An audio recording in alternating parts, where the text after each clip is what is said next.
صحیح بخاری حدیث نمبر 50۔ ایک دن حضرت صلی اللہ علیہ وسلم لوگوں میں تشریف فرما تھے کہ آپ کے پاس ایک شخص آیا اور پوچھنے لگا کہ ایمان کسے کہتے ہیں۔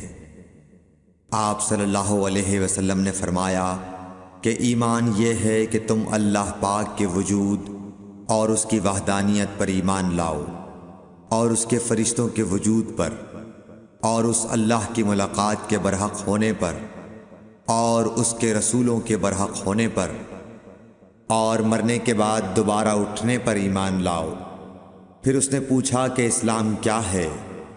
آپ صلی اللہ علیہ وسلم نے پھر جواب دیا کہ اسلام یہ ہے کہ تم خالص اللہ کی عبادت کرو اور اس کے ساتھ کسی کو شریک نہ بناؤ، اور نماز قائم کرو، اور زکوٰۃ فرض ادا کرو، اور رمضان کے روزے رکھو۔ پھر اس نے احسان کے متعلق پوچھا۔ آپ صلی اللہ علیہ وسلم نے فرمایا، احسان یہ ہے کہ تم اللہ کی عبادت اس طرح کرو گویا تم اسے دیکھ رہے ہو۔ اگر یہ درجہ نہ حاصل ہو تو پھر یہ تو سمجھو کہ وہ تم کو دیکھ رہا ہے۔ پھر اس نے پوچھا کہ قیامت کب آئے گی؟ آپ صلی اللہ علیہ وسلم نے فرمایا کہ اس کے بارے میں جواب دینے والا پوچھنے والے سے کچھ زیادہ نہیں جانتا، البتہ میں تمہیں اس کی نشانیاں بتلا سکتا ہوں۔ وہ یہ ہیں کہ جب لونڈی اپنے آقا کو جنے گی، اور جب سیاہ اونٹوں کے چرانے والے دیہاتی لوگ ترقی کرتے کرتے مکانات کی تعمیر میں ایک دوسرے سے بازی لے جانے کی کوشش کریں گے، یاد رکھو قیامت کا علم ان 5 چیزوں میں ہے جن کو اللہ کے سوا کوئی نہیں جانتا۔ پھر آپ صلی اللہ علیہ وسلم نے یہ آیت پڑھی کہ اللہ ہی کو قیامت کا علم ہے کہ وہ کب ہوگی۔ پھر وہ پوچھنے والا پیٹھ پھیر کر جانے لگا۔ آپ نے فرمایا کہ اسے واپس بلا کر لاؤ۔ لوگ دوڑ پڑے مگر وہ کہیں نظر نہیں آیا۔ آپ صلی اللہ علیہ وسلم نے فرمایا کہ یہ جبرائیل علیہ السلام تھے جو لوگوں کو ان کا دین سکھانے آئے تھے۔ صحیح بخاری حدیث نمبر 51۔ ہرقل شاہ روم نے ابو سفیان سے کہا، میں نے تم سے پوچھا تھا کہ اس رسول کے ماننے والے بڑھ رہے ہیں یا گھٹ رہے ہیں؟ تو نے جواب میں بتلایا کہ وہ بڑھ رہے ہیں۔ ٹھیک ہے، ایمان کا یہی حال رہتا ہے یہاں تک کہ وہ پورا ہو جائے۔ اور میں نے تجھ سے پوچھا تھا کہ کوئی اس کے دین میں آ کر پھر اس کو برا جان کر پھر جاتا ہے؟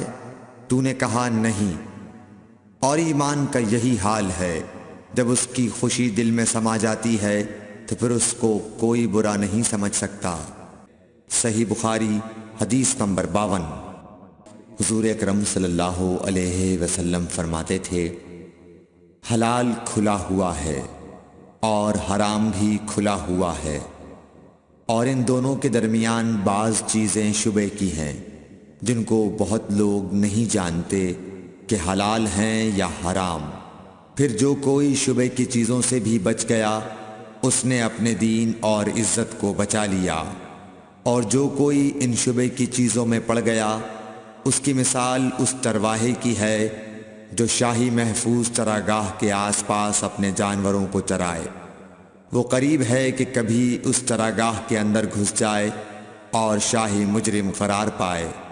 سن لو، ہر بادشاہ کی ایک چراگاہ ہوتی ہے، اللہ کی چراگاہ اس کی زمین پر حرام چیزیں ہیں، پس ان سے بچو۔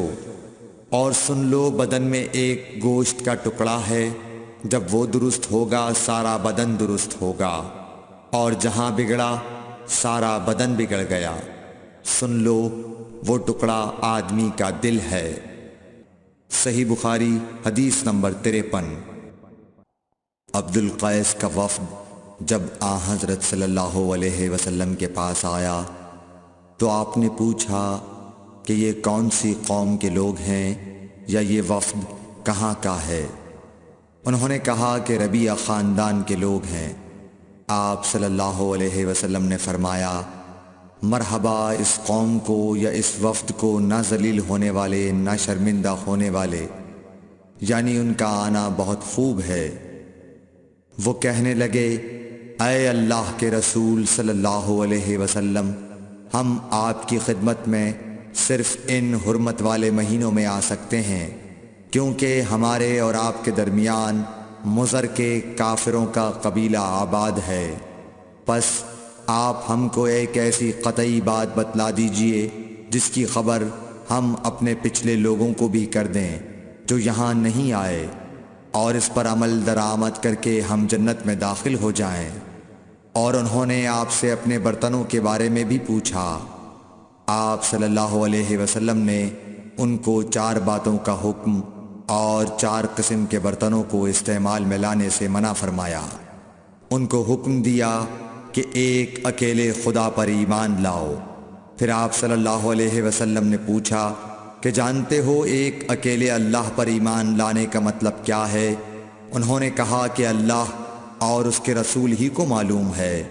آپ نے فرمایا کہ اس بات کی گواہی دینا کہ اللہ کے سوا کوئی معبود نہیں، اور یہ حضرت محمد صلی اللہ علیہ وسلم اس کے سچے رسول ہیں، اور نماز قائم کرنا اور زکوٰۃ ادا کرنا اور رمضان کے روزے رکھنا اور مال غنیمت سے جو ملے اس کا 5واں حصہ مسلمانوں کے بیت المال میں داخل کرنا، اور 4 برتنوں کے استعمال سے آپ صلی اللہ علیہ وسلم نے ان کو منع فرمایا، سبز لاکھی مرتبان سے اور کدو کے بنائے ہوئے برتن سے، لکڑی کے کھودے ہوئے برتن سے اور روغنی برتن سے، اور فرمایا کہ ان باتوں کو حفظ کر لو اور ان لوگوں کو بھی بتلا دینا جو تم سے پیچھے ہیں اور یہاں نہیں آئے ہیں۔ صحیح بخاری حدیث نمبر 54۔ حضرت صلی اللہ علیہ وسلم نے فرمایا، عمل نیت ہی سے صحیح ہوتے ہیں یا نیت ہی کے مطابق ان کو بدلہ ملتا ہے، اور ہر آدمی کو وہی ملے گا جو نیت کرے گا۔ پس جو کوئی اللہ اور اس کے رسول کی رضا کے لیے ہجرت کرے اور اس کی ہجرت اللہ اور اس کے رسول کی طرف ہوگی، اور جو کوئی دنیا کمانے کے لیے یا کسی عورت سے شادی کرنے کے لیے ہجرت کرے گا تو اس کی ہجرت انہی کاموں کے لیے ہوگی۔ صحیح بخاری حدیث نمبر 55۔ حضرت صلی اللہ علیہ وسلم نے فرمایا، جب آدمی ثواب کی نیت سے اپنے اہل و عیال پر خرچ کرے پس وہ بھی اس کے لیے صدقہ ہے۔ صحیح بخاری حدیث نمبر 56۔ حضرت صلی اللہ علیہ وسلم نے فرمایا، بے شک تو جو کچھ خرچ کرے اور اس سے تیری نیت اللہ کی رضا حاصل کرنی ہو تو تجھ کو اس کا ثواب ملے گا، یہاں تک کہ اس پر بھی جو تو اپنی بیوی کے منہ میں ڈالے۔ صحیح بخاری حدیث نمبر 57۔ جریر بن عبداللہ رضی اللہ تعالی عنہ نے کہا کہ حضرت صلی اللہ علیہ وسلم سے میں نے نماز قائم کرنے اور زکوٰۃ ادا کرنے اور ہر مسلمان کی خیر خواہی کرنے پر بیعت کی۔ صحیح بخاری حدیث نمبر 58۔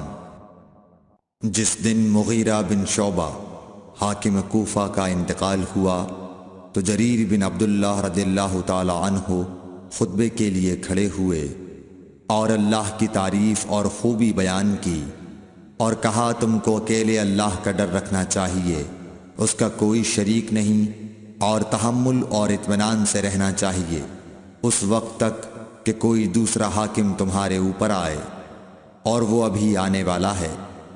پھر فرمایا کہ اپنے مرنے والے حاکم کے لیے دعائے مغفرت کرو، کیونکہ وہ مغیرہ بھی معافی کو پسند کرتا تھا۔ پھر کہا کہ اس کے بعد تم کو معلوم ہونا چاہیے کہ میں ایک دفعہ حضرت صلی اللہ علیہ وسلم کے پاس آیا اور میں نے عرض کیا کہ میں آپ سے اسلام پر بیعت کرتا ہوں۔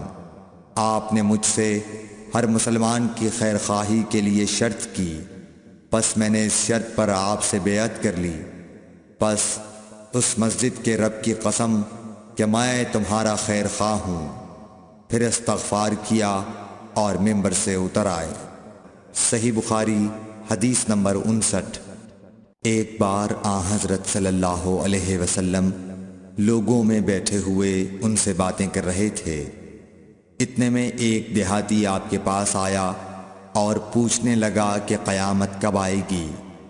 آپ صلی اللہ علیہ وسلم اپنی گفتگو میں مصروف رہے۔ بعض لوگ جو مجلس میں تھے کہنے لگے آپ صلی اللہ علیہ وسلم نے دیہاتی کی بات سنی لیکن پسند نہیں کی، اور بعض کہنے لگے کہ نہیں بلکہ آپ نے اس کی بات سنی ہی نہیں۔ جب آپ اپنی باتیں پوری کر چکے تو میں سمجھتا ہوں کہ آپ صلی اللہ علیہ وسلم نے یوں فرمایا، وہ قیامت کے بارے میں پوچھنے والا کہاں گیا؟ اس دیہاتی نے کہا حضور میں موجود ہوں۔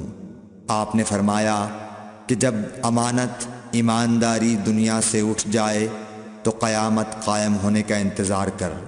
اس نے کہا ایمانداری اٹھنے کا کیا مطلب ہے؟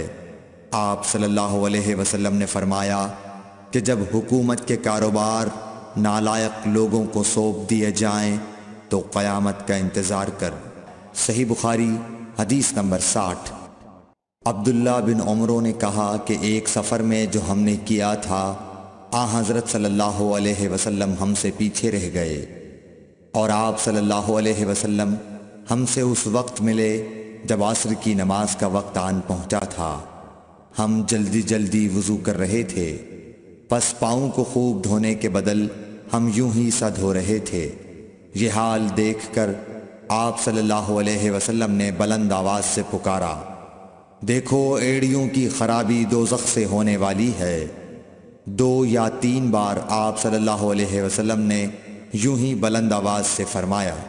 صحیح بخاری حدیث number 60۔ Thanks for watching. Don't forget to like, comment, share and subscribe to